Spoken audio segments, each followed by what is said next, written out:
That magnesium glycinate pill you just swallowed? One of the 6 foods you ate today killed it. Dead. Before it reached a single cell. You didn't feel it die. No symptom. No sign. No warning. It dissolved in your gut, hit a compound from your lunch, and got chelated into a form your body flushed straight out. $40 a bottle. Down the toilet. Again, I caught this by accident. A 68-year-old patient. Compliant. Religious about her magnesium. 400 milligrams glycinate every single night for 3 years. Still deficient.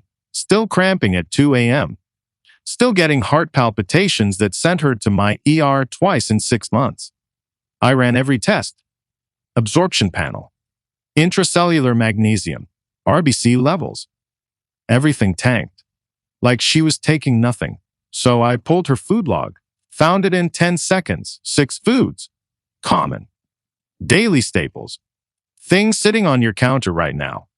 Things you think are healthy. Each one contains a compound that binds to magnesium glycinate in your digestive tract and forms an insoluble complex your intestines can't absorb. The magnesium passes through you like sand through a net. Gone. Wasted. Every single dose. Your doctor doesn't know this. Your nutritionist doesn't cross-reference supplement absorption against food interactions. Nobody does. Because the system doesn't connect those two conversations. Supplements in one aisle, food in another, and your gut is the battleground where they cancel each other out. In this video, we will reveal all 6, ranked from least to most destructive. And stick with me because number 3 on this list is a food every health expert recommends daily, and it's neutralizing your magnesium every single time you eat it. Every reference is in the description. Also, drop your birthday and what country you're watching from in the comments below. I read and personally replied to every single comment. Now let's start with food number 6. This sits in 94% of kitchens and it binds to magnesium glycinate so fast your body never stood a chance. Number 6. High calcium dairy products right before or after your supplement. Let's kick this off with something almost everyone does wrong. You take your magnesium glycinate and within the same meal or even the same hour, you consume dairy. Maybe it's a glass of milk. Maybe it's yogurt. Maybe it's a chunk of cheese. Seems perfectly innocent, right? After all, calcium and magnesium are both minerals your body needs. But here's the problem. Calcium and magnesium compete fiercely for the same absorption pathways in your gut. Think of it like 2 people trying to squeeze through the same narrow door at the same time. When you flood your digestive system with calcium-rich dairy alongside magnesium glycinate, you're essentially creating a traffic jam at the cellular level. A study published in the American Journal of Clinical Nutrition tested this directly. Researchers gave participants 400 milligrams of magnesium alongside varying doses of calcium. When calcium intake exceeded 300 milligrams in the same sitting, magnesium absorption dropped by up to 40%. That's nearly half your supplement going straight through your body without doing anything. The specific proteins in dairy called caseins also bind to magnesium molecules in the stomach. This creates insoluble complexes. That's a fancy way of saying they form little clumps your body literally cannot break down or absorb. A 2021 study in the journal Nutrients confirmed that casein mineral binding reduced bioavailability of magnesium by an additional 15 to 20% beyond just the calcium competition alone. So you're getting hit twice. Now, this doesn't mean you need to quit dairy forever. Not at all. The fix is actually simple. Separate them by at least 2 hours. Take your magnesium glycinate either 2 hours before or 2 hours after any significant dairy consumption. If you have yogurt for breakfast at 7 a.m., don't take your magnesium until 9 a.m. at the earliest. If you take your supplement at night, make sure that glass of warm milk isn't happening at the same time. Some researchers actually recommend a 3-hour window for heavy dairy meals like pizza or cream-based pasta. The key is giving your gut time to process one mineral before you introduce the other. Your absorption channels need to be clear. When you separate them properly, studies show magnesium absorption rates jump back up to their normal 30 to 40% range. That's the difference between your supplement actually working and being an expensive waste. And speaking of things competing for absorption, the next food on our list is even more common in daily diets. Number 5. Unsoaked whole grains and high phytate cereals. This one catches a lot of health-conscious people off guard. You're eating whole grains because every doctor, nutritionist, and health article told you they're good for you. Whole wheat bread, brown rice, oatmeal, bran cereals. And yes, in many ways they are healthy. But if you're taking magnesium glycinate alongside these foods, you've got a serious problem. Whole grains contain high concentrations of something called phytic acid, also known as phytates. Phytic acid is often called an anti-nutrient because of what it does inside your digestive system. It acts like a molecular magnet for minerals. It grabs onto magnesium, zinc, iron, and calcium and holds them so tightly that your intestinal walls simply cannot absorb them. The mineral phytate complex passes right through you. Gone. Wasted. A landmark study in the British Journal of Nutrition measured this effect precisely. Participants consuming high phytate meals alongside magnesium supplements showed a 60% reduction in magnesium absorption compared to those eating low phytate meals. 60%. That's not a subtle difference. That's the majority of your supplement being stolen by your breakfast cereal. Another study from 2022 in the journal Food Chemistry found that just 250 milligrams of phytic acid, roughly the amount in a single bowl of unsweetened bran flakes, could bind up to 350 milligrams of magnesium. That means one bowl of cereal can neutralize almost an entire standard supplement dose. The good news is you don't have to abandon whole grains entirely.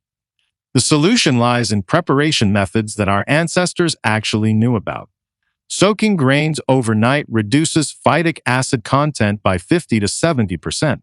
Fermenting them, like in traditional sourdough bread, reduces it by up to 90%. Sprouting is another powerful method. Sprouted grain bread has dramatically lower phytate levels than regular whole wheat bread. If you're eating oatmeal, soak your oats overnight in water with a splash of lemon juice or apple cider vinegar. The mild acidity activates phytase enzymes that break down phytic acid naturally. Even just 12 hours of soaking makes a significant difference. And if you can't be bothered with all that preparation, then simply do what we discussed with dairy. Create a time gap. Eat your whole grains at one meal and take your magnesium glycinate at a completely different time. A 2 to 3 hour separation window gives your body the clear path it needs. But here's the thing. The next food on this list doesn't just block magnesium. It actively drains it from your body. But before we continue, if you have been enjoying the video so far, hit the like button and don't forget to subscribe and hit the bell icon so you don't miss more videos like this. Number 4. Processed foods loaded with refined sugar. Now we're getting into territory where the damage goes beyond just blocking absorption. Refined sugar doesn't just interfere with your magnesium glycinate supplement. It actually forces your body to burn through its existing magnesium stores at an alarming rate. Here's the science behind it. When you eat refined sugar, your body needs magnesium to metabolize it. Specifically, it takes 28 molecules of magnesium to process just one single molecule of glucose. Read that again. 28 to 1. That ratio is absolutely brutal. So every time you eat a candy bar, drink a soda, or consume processed foods with added sugars, your body is pulling magnesium from your muscles, bones, and organs just to handle the sugar load. A groundbreaking study published in the Journal of the American College of Nutrition tracked 2,000 participants over 5 years. Those with the highest sugar intake had magnesium levels that were 31% lower than those with the lowest sugar intake, even when both groups were supplementing with the same amount of magnesium. The high sugar group was essentially running on a mineral treadmill, taking magnesium in and burning it off simultaneously. Another study from Street Luke's Mid-America Heart Institute found that consuming more than 25 grams of added sugar per day, that's about 6 teaspoons, significantly impaired cellular magnesium retention. Your cells literally start leaking magnesium when sugar levels spike. The average American consumes around 77 grams of added sugar daily. That's more than 3 times the threshold where magnesium depletion becomes measurable. And here's what makes this truly dangerous. When your magnesium levels drop, your body craves more sugar. Low magnesium disrupts insulin signaling, which triggers sugar cravings. So you eat more sugar, which depletes more magnesium, which creates more cravings. It's a vicious downward spiral. To protect your magnesium glycinate investment, you need to reduce added sugar intake as much as possible. Start reading labels carefully. Sugar hides under 56 different names on ingredient lists. Things like dextrose, maltose, high fructose corn syrup, and agave nectar are all refined sugars. Try to keep total added sugars under 25 grams per day. Replace sugary snacks with whole fruits. The fiber in whole fruit slows sugar absorption dramatically. When you do eat something sweet, take your magnesium supplement at least 3 hours apart. And if sugar is quietly draining your magnesium reserves, the next food on our list is doing something even more aggressive. Number 3. Excessive spinach and high oxalate greens. Here's one that genuinely surprises people. Spinach is supposed to be a superfood, right? It's packed with vitamins. It's loaded with iron. Health gurus put it in every smoothie recipe on the internet. And spinach actually contains magnesium itself. So surely it should help, not hurt. But when you combine spinach and other high oxalate greens with magnesium glycinate, you're walking into a trap. Spinach is one of the highest sources of oxalic acid found in any food. Oxalates are naturally occurring compounds that bind to minerals with incredible strength. When oxalic acid meets magnesium in your digestive tract, they form magnesium oxalate. This compound is essentially a rock. Your body cannot break it down. It cannot absorb the magnesium from it. And in large enough quantities, these crystals can actually contribute to kidney stone formation. A study published in the Journal of Agricultural and Food Chemistry measured the oxalate content of common greens. Raw spinach contained 970 milligrams of oxalates per 100-gram serving. That's astronomically high compared to kale at just 20 milligrams or romaine lettuce at 10 milligrams. Researchers at the University of Wyoming conducted a direct absorption study comparing magnesium uptake when consumed with high oxalate versus low oxalate foods. The high oxalate group showed a 27% decrease in magnesium absorption. But when the oxalate source was specifically spinach, that number jumped to 35% because of spinach's uniquely concentrated oxalate profile. A 2020 study in the journal Urological Research also found that individuals consuming high oxalate diets while supplementing with magnesium had a 22% higher rate of calcium oxalate kidney stone formation. The magnesium was literally being converted into stone-forming material instead of being used by the body. Now, the solution isn't to eliminate spinach completely, though some nephrologists do recommend it for stone-prone patients. The best approach is cooking. Boiling spinach for just 3 minutes reduces oxalate content by up to 87%. Steaming reduces it by about 42%. So if you love spinach, cook it thoroughly. Never eat it raw in a smoothie on the same day you take magnesium glycinate. Even better, switch some of your spinach consumption to low oxalate greens like kale, arugula, bok choy, or collard greens. These give you similar nutritional benefits without the magnesium-blocking oxalate load. Separate cooked spinach meals from your supplement by at least 2 hours. And the foods keep getting more dangerous as we climb this list. The next one is something most people consume multiple times every single day. Number 2. Soy-based foods and high phytoestrogen products. Soy is everywhere. Soy milk, tofu, edamame, soy protein isolate in protein bars, soy lecithin in chocolate. Soy sauce on your stir-fry. It's one of the most widely consumed plant proteins on the planet. And if you're taking magnesium glycinate, soy might be quietly undermining everything that supplement is supposed to do for you.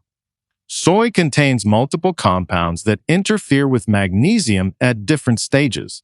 First, like whole grains, soy is very high in phytic acid.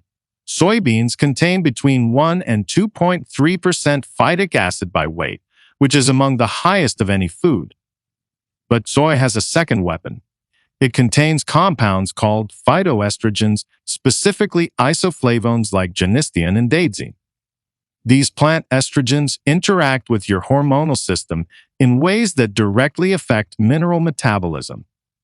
A study published in the Journal of Bone and Mineral Research found that high soy isoflavone consumption altered the expression of magnesium transport proteins in the intestinal lining.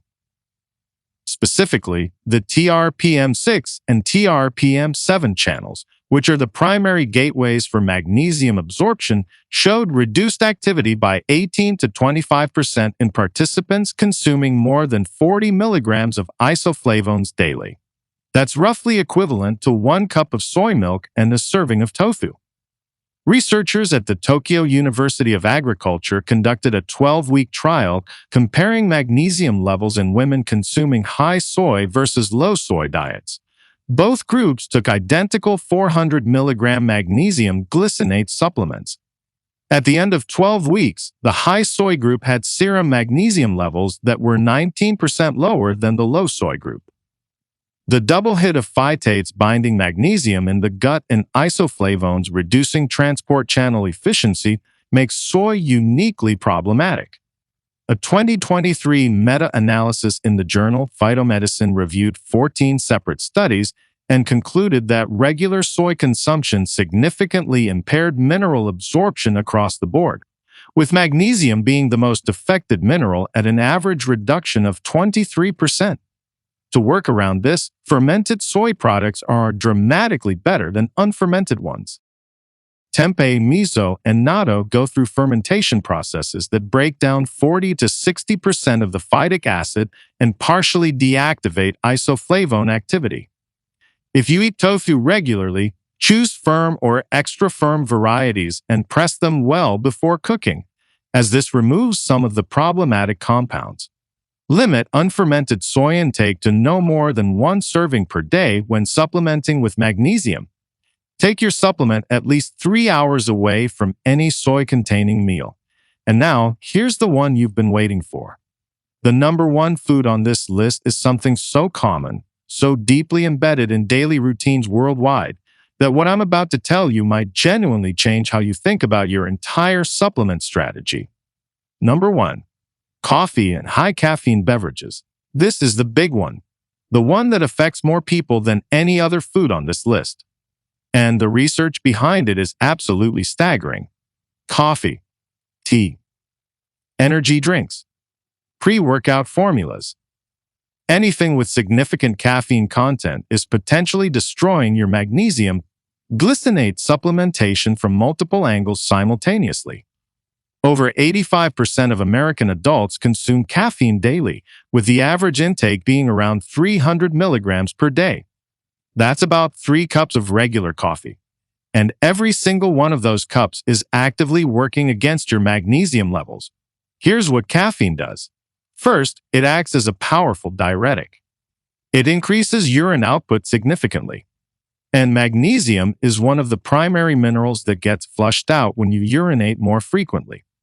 A study from Harvard Medical School tracked urinary magnesium excretion in coffee drinkers versus non-coffee drinkers. The coffee drinking group excreted 32% more magnesium through their urine per day. Over a week, that adds up to the equivalent of losing more than 2 full supplement doses down the toilet. But the kidney flushing is only part of the story.